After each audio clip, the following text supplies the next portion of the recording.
मला आनंद आहे. नाशिकला येत असताना, नाशिकला आल्यावर तर इथे येत असताना आम्हाला सगळ्यांना म्हणजे याच्यामध्ये मी आहे यांची ओळख करून द्यायची कोणाची आवश्यकता नाही आहे. पलीकडे जितेंद्र आव्हाडांची ओळख करून द्यायची आवश्यकता नाही. सुप्रियाताईची सुद्धा ओळख करून द्यायची आवश्यकता नाही. आम्ही सगळेजण इथे येत असताना आनंद एका गोष्टीचा आहे की वरुणराजांनी आमच्या सगळ्यांचा आवश्यकता नाही. आम्ही सगळेजण इथे येत असताना आनंद एका गोष्टीचा आहे की वरुणराजांनी आमच्या सगळ्यांचं आपल्या सगळ्यांचं स्वागत केलं. आज नाशिक जिल्ह्यामध्ये मी आत्ताच विचारत होतो की एकंदर पावसाची स्थिती काय आहे आणि मला शेट्टी साहेबांच्याकडून आता सांगण्यात आलं की झिमझिम आहे पण पुरेसा पाऊस हा काही अद्याप या ठिकाणी नाही.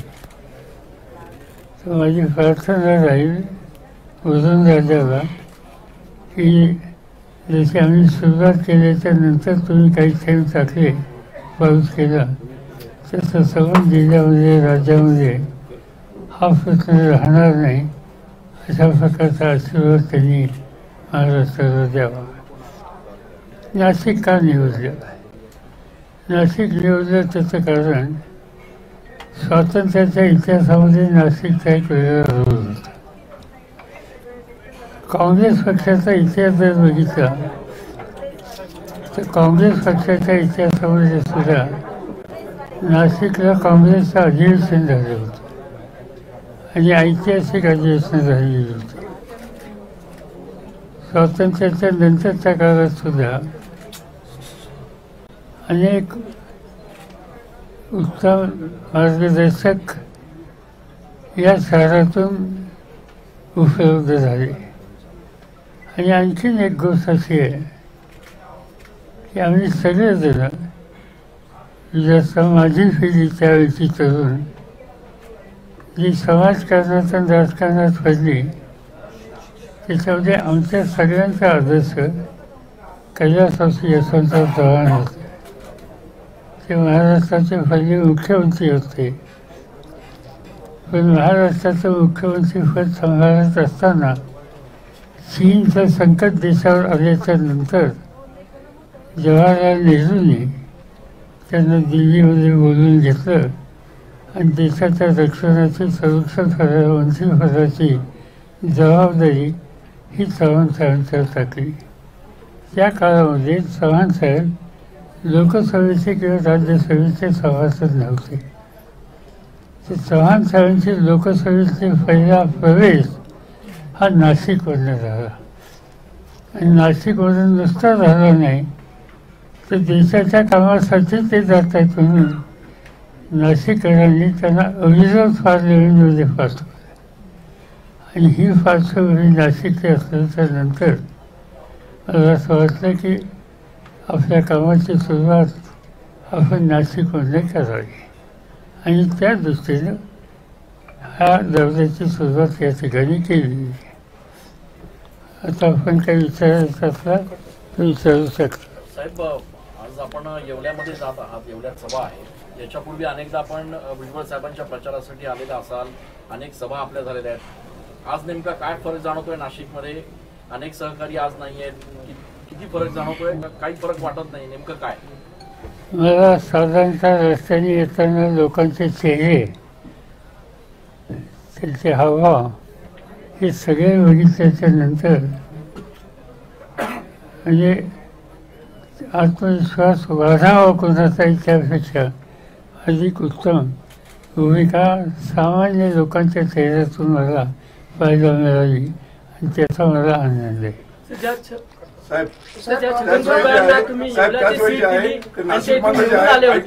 काय म्हणाल? त्याच तुमच्या सोबत नाहीये.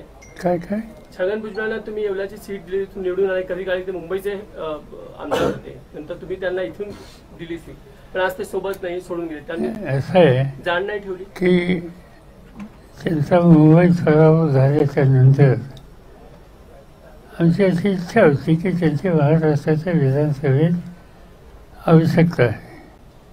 आणि मग नाशिकच्या सहकाऱ्यांची चर्चा केल्याच्या नंतर येवल्यातून निवडणूक लढवावी असं काही सहकाऱ्यांनी इच्छा सुचवलं. येवला आम्हा लोकांच्या विचाराचा तालुका आहे, मतदारसंघ आहे, असं असेसमेंट माझं आहे. 1980 साली त्याच्या आधी ज्यावेळेला आम्ही काँग्रेसमधून बाहेर पडलो, वेगळा काँग्रेस हेच म्हणून पक्ष आम्ही स्थापन केला, त्यावेळेला नाशिक जिल्ह्याने जवळपास सगळ्या जागा आम्हा लोकांना निर्वाचित करून दिल्या. त्याच्यामध्ये लागोपाठ 2दा 3दा जनार्दन पाटील हे तिथून निर्वाचित झाले होते. येवल्यातून जनार्दन पाटील ते माझ्या मते 2दा निवडून आले होते. आणि तिसरीदा तिथं मारुतराव पवार तेही निर्वाचित झालेले होते. त्यामुळे लागोपाठ 1, 2, 3दा आम्हा लोकांच्या विचाराची व्यक्ती लोक मोठ्या मताने निवडून देतात. आणि त्यामुळं उज्ज्वल साहेबांना सेफ जागा द्यायची होती. आणि आम्ही त्या मतदारसंघातल्या सगळ्या लोकांची संमती घेतली. मग ते अंबादास वनकर असतील, त्याच्यानंतर जनार्दन पाटील असतील, बाकीचे सगळे सहकारी असतील, आणि त्यांची उमेदवारी त्या ठिकाणी देऊन त्याच्यामध्ये आम्हाला यश आलं. दुसरं सर, वारंवार हे का बोललं जातंय की आता ज्या पद्धतीने अजितदादांनी पहिल्या सभेमध्ये उल्लेख केला की आता तुम्ही विश्रांती घ्यावी, विश्रांतीचा सल्ला वारंवार दिला जातो, वय काढलं जात आहे त्याबद्दल काय? परंतु लोकांचा तुम्हाला पाठिंबा मिळतो त्याच्यामध्ये. म्हणजे मला आजच एका तुमच्या सहकार्याने अटल बिहारींची एक ओळ आठवण करून दिली. काय होती वर? ना टायर हूँ ना रिटायर हूँ. अटल बिहारी वाजपेयी. अटल बिहारी वाजपेयी थे, न टायर हो न रिटायर हो, मैं तो फायर हूँ. फायर ऍड कराल का त्यामध्ये? फायर ऍड करायचं आहे का? फायर ऍड यालाच लागून एक प्रश्न आहे. थांबा ना, एक मिनिट. ठीक आहे. हां, यालाच लागून एक प्रश्न आहे. अजित पवार म्हणताय की 82-83 वय झालं, आता कुठे थांबायला पाहिजे. मात्र पवारांच्याच मंत्रिमंडळात अनेक मंत्र्यांचं जे वय आहे ते 70च्या पुढे आहे. अनेकांचं आत्ताच्या मंत्रिमंडळामध्ये 70च्या पुढे असलेले, 68 असलेले, 70 असलेले अनेक लोक आहेत. असूया, मी काही व्यक्तिगत कोणाच्याबद्दल बोलू इच्छित नाही. पण माझ्या नजरेसमोर 1978 साली मुख्यमंत्री होतो, तर एक व्यक्ती माझ्या नजरेसमोर होती आणि ज्यांचा माझा सातत्याने संबंध यायचा. आणि आम्हा सगळ्यांच्यापेक्षा सुद्धा अधिक जोमाने ते काम करायचे. त्यांचं नाव मोरारजी देसाई. आणि मोरारजी देसाईंचं प्रधानमंत्री असताना 84 वय होतं. आणि ते दिवसातले किती तास काम करायचे या संबंधीची चर्चा न केली होती. प्रश्न असा आहे की वय असतं, नाही असं नाही, पण केवळ वयच त्याला नाही, खूप जर तुम्ही प्रकृती चांगली ठेवली तर चांगल्या प्रकृतीने तुम्हाला चांगली कामं करायला वय कधी अडथळा आणत नाही. पवार साहेब, प्रफुल्ल पटेल हे तुमच्या अमोल कोल्हे बसलेले आहेत. त्या जागेवर कायम खरं तर छगन भुजबळ असायचे. आता छगन भुजबळ हे दुसरीकडे गेलेले आहे. ओबीसीची एक जागा रिक्त झालेली, ओबीसी चेहरा राष्ट्रवादीत नाही. अमोल कोल्हे ओबीसीचा चेहरा असतील अशी चर्चा आता सुरू झाली आहे. असं आहे की अमोल कोल्हेने लोकांच्यामध्ये कलेच्या क्षेत्रामध्ये एक विशिष्ट स्थान प्राप्त करायला ती यशस्वी झाली.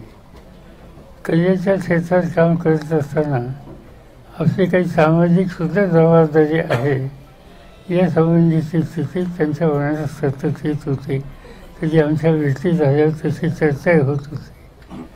आणि असं झाल्याच्या नंतर सामाजिक क्षेत्रात सामाजिक ऋण योजनेच्या दृष्टीनं काही करायची तर तुमची मानसिक तयारी असेल तर तुम्ही राष्ट्रवादीमध्ये येऊन लोकांचं काम प्रतिनिधित्व करावं असा आग्रह मी स्वतः त्यांच्याकडे केला आणि त्यांनी तो स्वीकारला.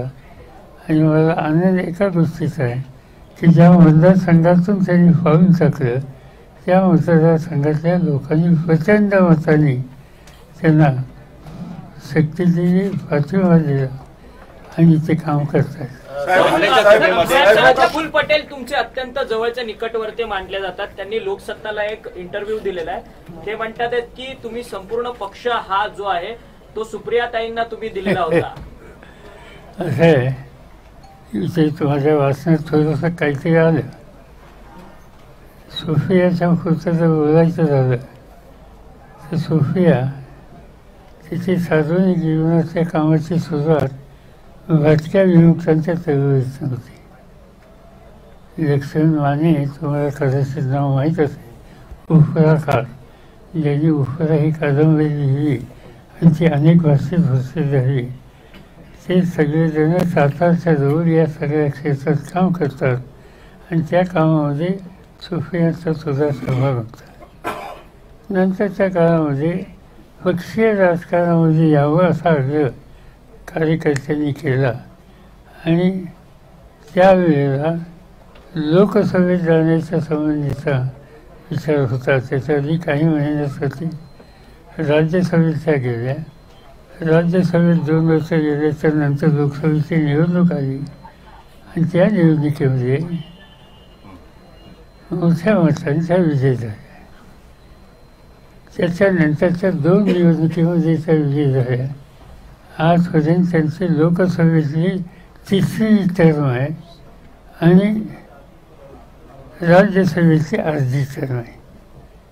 आता या सगळ्या वाटचालीमध्ये सत्तेचं स्थान त्यांना कोणतं मिळालं का याचा विचार करायला पाहिजे. राष्ट्रवादी काँग्रेस पक्ष सत्तेत आल्याच्या नंतर देश पातळीवर सूर्यकांत पाटील यांना मंत्रिमंडळात घेतलं, ज्या खासदार होत्या. सोफिया ज्यावेळेस पार्लमेंटमध्ये होते त्यावेळेला संगमा या आमच्या पक्षाचे एका स्थापक, त्यांची कन्या काय नाव तिचं, अनारकात कन्या संगमा, त्यांना त्या ठिकाणी मंत्री हे दिलं, मंत्रिपद दिलं. म्हणजे सोफिया त्या ठिकाणी होत्या आणि त्याच्यानंतरच्या काळामध्ये गेले 10 वर्ष प्रफुल्ल पटेल स्वतः निवडणुकीत पराभव झाल्याच्या नंतर त्यांना राज्यसभेत घेतलं.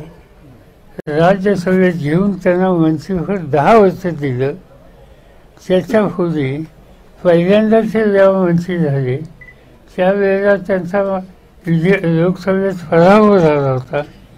पराभव झाला असताना सुद्धा त्यांना मंत्रिमंडळात घेतलं, काही सिव्हिल एव्हिएशन खात्याचं मंत्री म्हणून.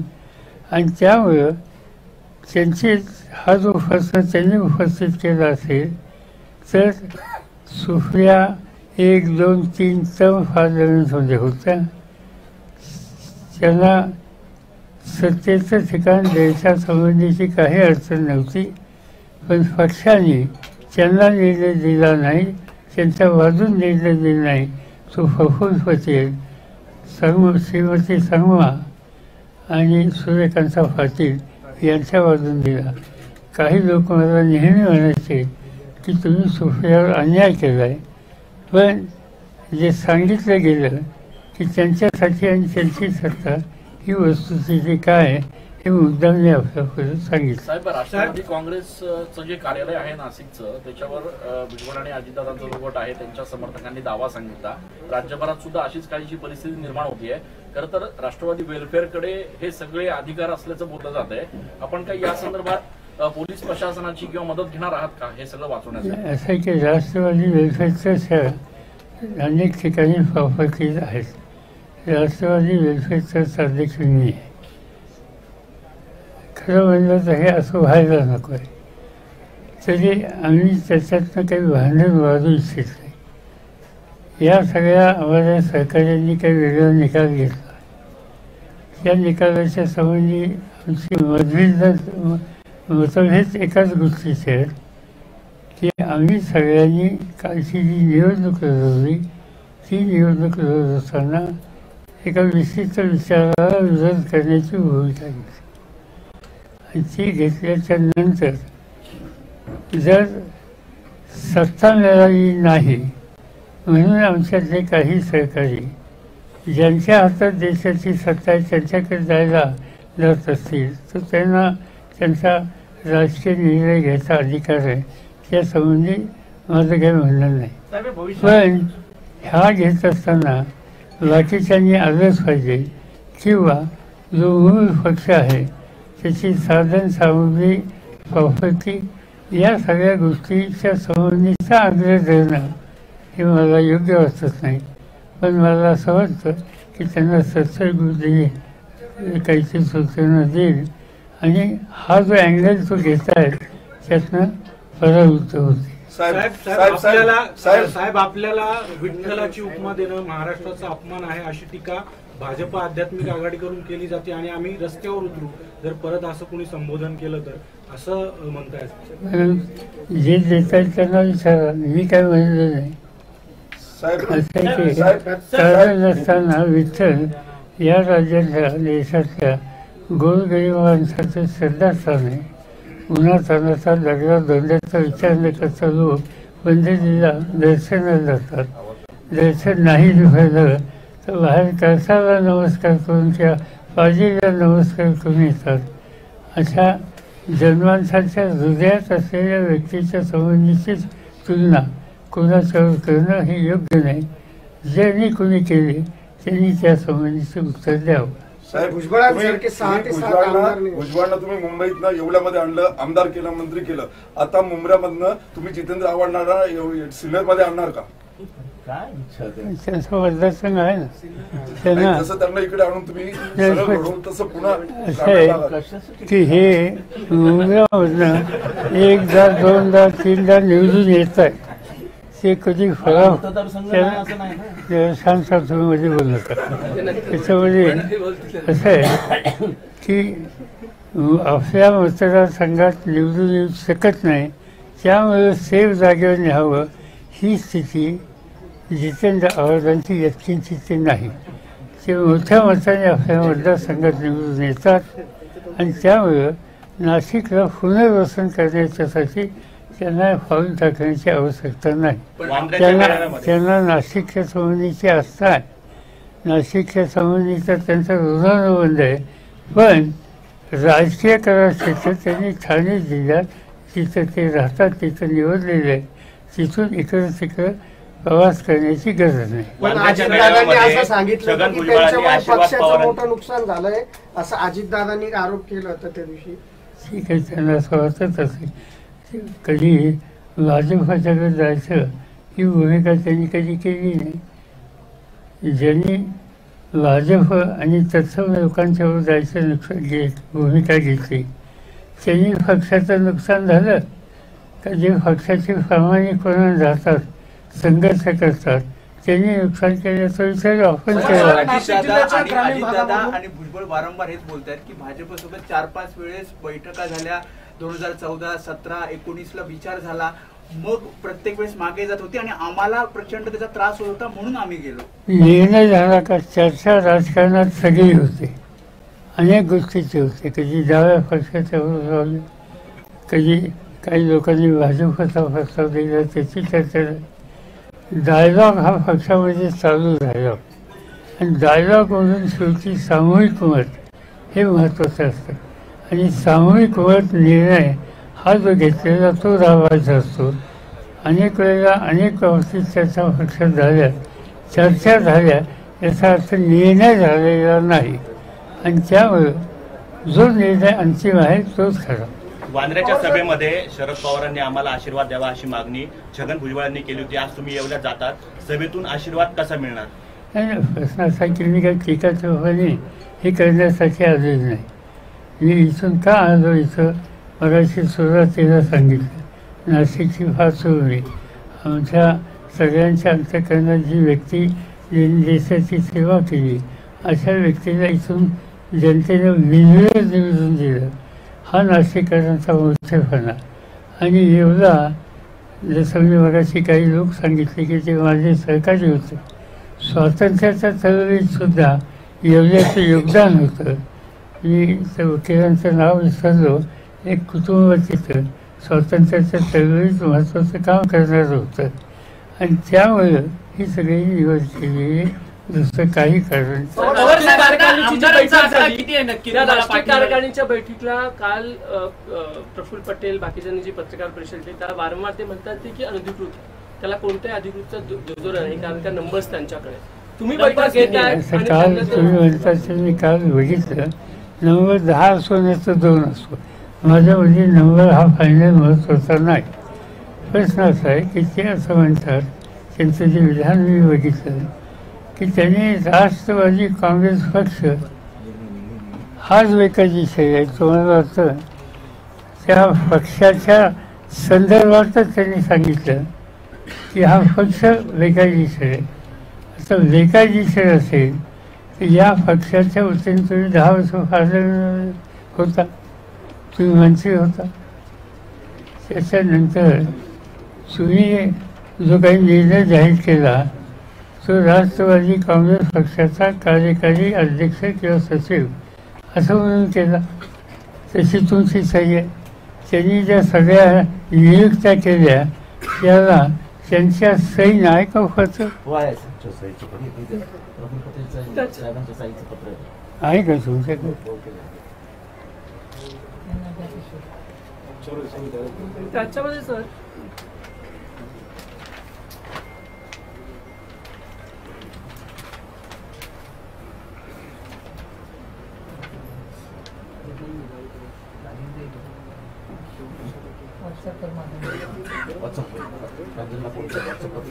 ठीक असताना तर ज्या सगळ्या नियुक्त्या झालेल्या आहेत ते राष्ट्रवादी काँग्रेस पक्षाचे सिनियर पदाधिकारी पण त्यांच्या सहाय्याने झालेले आणि त्यामुळं हा पक्ष सत्यावर नाही, घटनेप्रमाणे नाही, पक्षच नाही.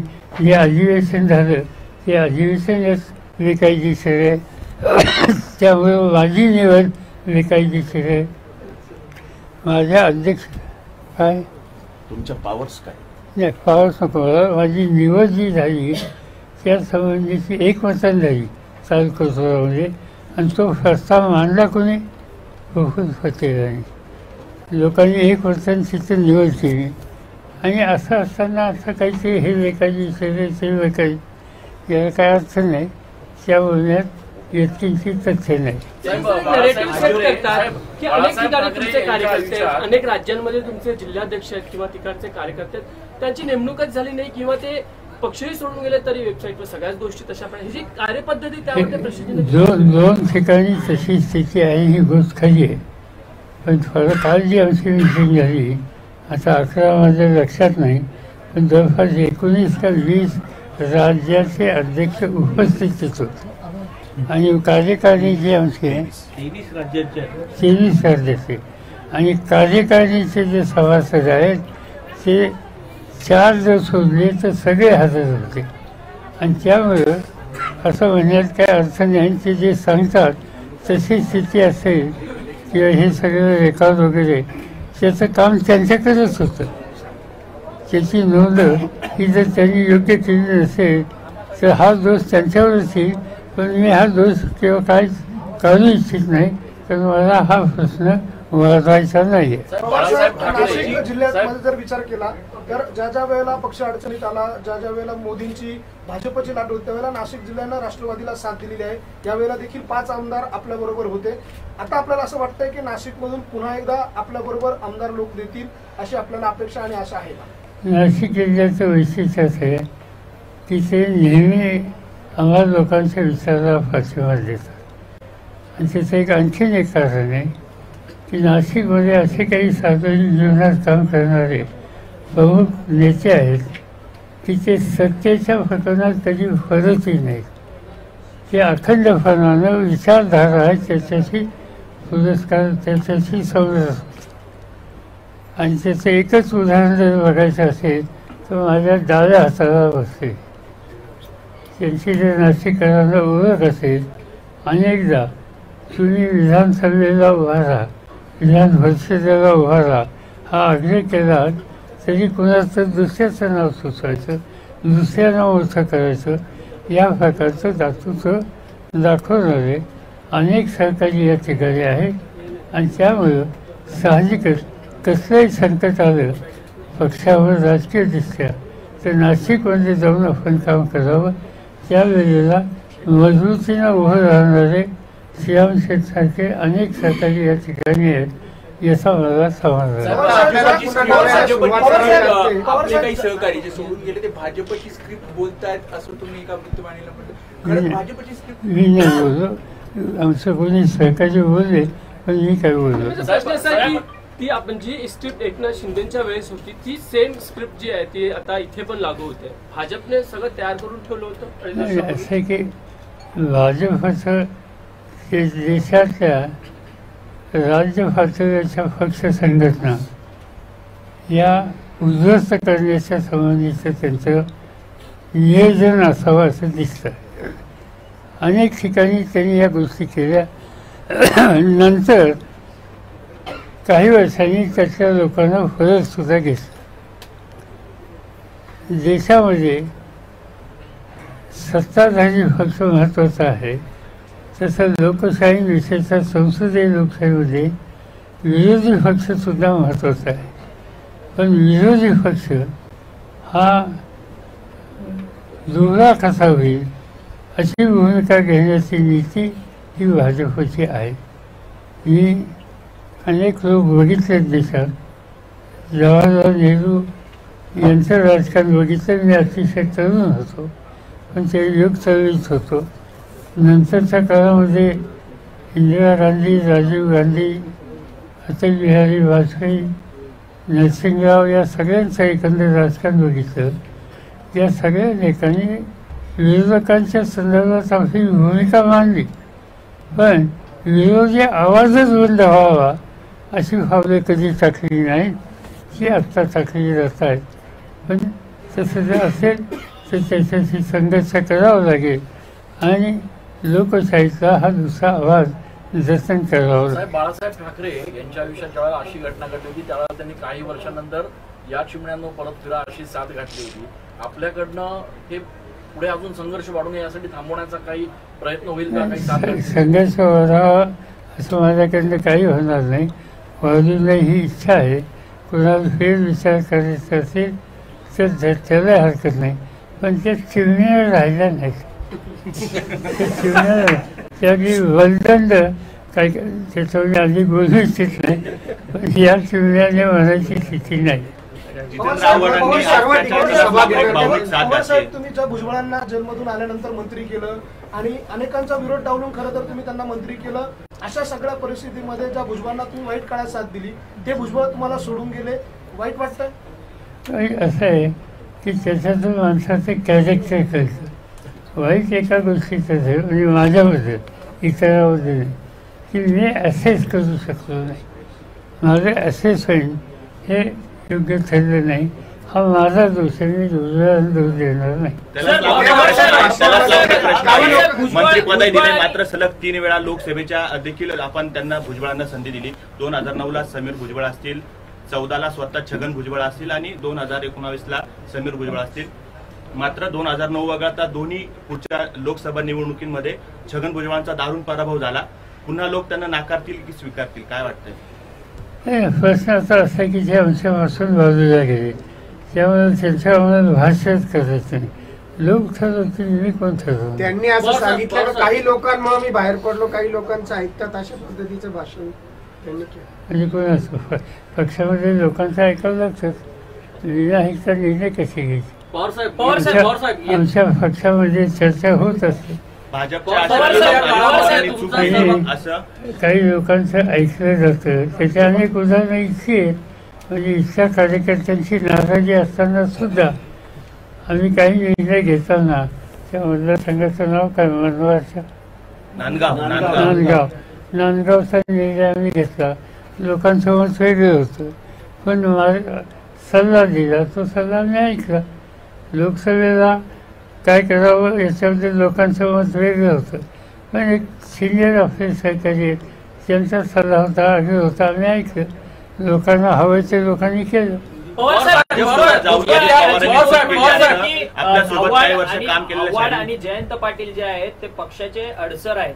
तुम्हाला खरंच वाटतं का ते पक्षामध्ये अडचण निर्माण करतात? जयंत पाटील पक्षाच्या बऱ्या वेळेस काळामध्ये भक्कमपणानं स्वतःच्या करिअरचा यत्किंचित विचार न करता पक्ष, विचारधारा, कार्यक्रम याच्यासाठी फलित देण्याची तयारी असणारे ज्यांची नावं घेतली ते नेते आहेत आणि त्यामुळे त्याचा आम्हाला अभिमान. भाजपसोबत जाऊन अजित पवारांनी चूक केली असं आपल्यासोबत काही वर्ष काम केलेल्या शानिली पाटील यांनी म्हटलंय. त्यांचं काय मत असेल मी कसं येत्या काळात तुमचा राजकीय शत्रू कोण असेल जे आता बाहेर पडलेले ते का भाजप? मी राजकारणात कोणाला शत्रू मानत नाही. मतभिन्नता ही असते, पण मतभिन्नता याचा अर्थ शत्रुत्व नाही. उद्धव ठाकरे आणि राज ठाकरेंनी एकत्र यावं असं वाटतं? मला माहित नाही, आता कुणी आलं एकत्रचा आनंद आहे. सर, जे शपथ घेतलेले मंत्री आहेत ते आपापल्या मतदारसंघात जातात आहे. काल अनिल पाटील जे आहेत ते आपल्या मतदारसंघात गेले असताना आश्रमशाळेच्या विद्यार्थ्यांना त्यांच्या स्वागताकरता रोडवरती बसवलेलं होतं. अशा प्रकारे एखाद्या मंत्र्याच्या स्वागतासाठी करणं योग्य आहे का? असं आहे, जर तिथं स्वागताला लोक नाहीत अशी स्थिती असली आणि अधिकाऱ्यांना काही सूचना असल्या तर अशा गोष्टी घडतात. याचा अर्थ एकच आहे की लोकांचं किती समर्थन आहे या संबंधीचा विश्वास नसावा, याचे लक्षण आहे. राजकारणाचा चिखल झालाय, राजकारण गलिच्छ झालंय असं राज ठाकरे एकीकडे म्हणताय आणि त्याच राज ठाकरेंनी काल मुख्यमंत्री एकनाथ शिंदेची भेट घेतली. ठीक आहे, असंही त्यांचं काय कशासाठी घेतली काय घेतली मला माहीत नाही, पण चिखल जरी झाला तर त्याच्यात बियाणं टाकायचं असतं आणि बियाणातनं उद्याच्याला काहीतरी चांगलं उगवतं आणि त्यामुळे त्याची नकार द्यायची भूमिका घेतली. आमदार आपल्या बरोबर आहे नाशिकच्या, आपण प्रत्येक ठिकाणी सभा घेणार का? जिरवा सारखे मोठमोठे आमदार देखील आपल्या सोबत नाही. नाशिकमध्ये 2 नंबरला होतो सर पक्ष. आज नाशिकमध्ये विधिमंडळाच्या सदस्यांच्या पैकी आमच्याकडे कोण आहे हे मला माहिती नाही. याची आता आज मी इथं आल्यानंतर पक्ष प्रमुख आल्यानंतर हजरसुद्धा नाहीत, याचा अर्थ त्यांची भूमिका वेगळी आहे. लोकशाहीमध्ये त्यांना वेगळी भूमिका घ्यायचा अधिकार आहे आणि त्याच लोकशाहीमध्ये वेगळी भूमिका घेतली म्हणून काय करावं हे लोकांना सांगण्याचा आम्हा लोकांना अधिकार आहे. तो योग्य आम्ही करू. नव्या पदाधिकाऱ्यांच्या नियुक्त्या केल्या जात आहेत, तिकडनं वेगवेगळे पदाधिकारी नेमले जात आहेत. राष्ट्रवादीचे जे पदाधिकारी आहेत ते सोडून असं आहे की कोण काय करतं त्याच्यावर मी काय भाष्य करायचं, तो त्यांचा निर्णय. शिंदे गटातील 16 आमदार निलंबित झाल्यानंतर त्यांच्यावर कारवाई करण्याचं ज्यांनी पत्र दिलं होतं नरहरी झिरवाळ, त्यांच्यावरच आज राष्ट्रवादीला कारवाई करण्याची वेळ आली. ठीक आहे, वस्तुस्थिती आहे. साहेब, लोकसभा निवडणूक काढून घ्यायची असं म्हणताय, तोंडात अंजीर आणि हातात खंजीर असलेल्यांचं काय करायचं? अजित पवारांना जास्त चांगलं कळतं असं कोण मुख्यमंत्री म्हणाले. अच्छा, मला तो मुख्यमंत्री शाकाहारी आहे असं कधी म्हणजे मुख्यमंत्री असं कधी कधी आता गडचिरोलीला शासन आपल्या दारी कार्यक्रमात. अच्छा, आज करायचं. साहेब, एक हिंदी मधून तेवढं फक्त आजच्या सभेच्या विषय. लोकसभा निवडणूक जी आहे, लोकसभा निवडणूक काढून घ्यायची शिंदे गट आणि राष्ट्रवादीला एकत्र घेऊन, म्हणजे अजितदादा गटाला, आणि त्याच्यानंतर मग बाकी यांचं भविष्य काय ते बघायचं असं एक परसेप्शन सध्या राजकीय वर्तुळात आहे. आपल्याला असं वाटतंय का? मला ते माहिती नाही,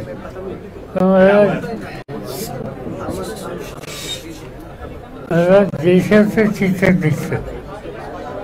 अरे छान छान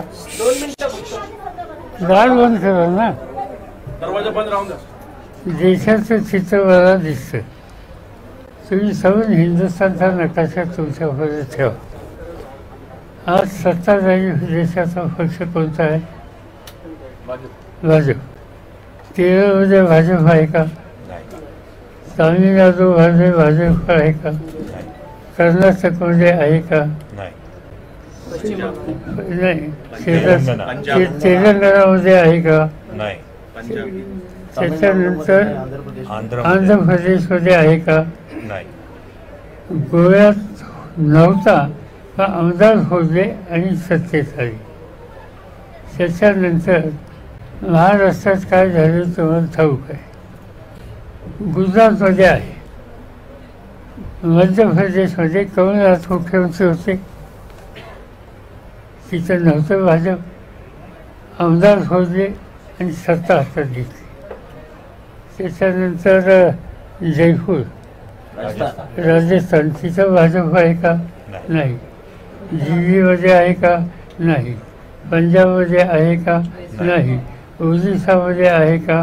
नाही. झारखंडमध्ये आहे का? नाही. पश्चिम बंगालमध्ये आहे का? नाही. पश्चिम बंगाल, बिहारमध्ये आहे का? नाही. तर साधारणतः देशातल्या 80% राज्यामध्ये भाजप नाही. त्यामुळं एकंदर उद्याचार काय होणार आहे हे दिसतंय.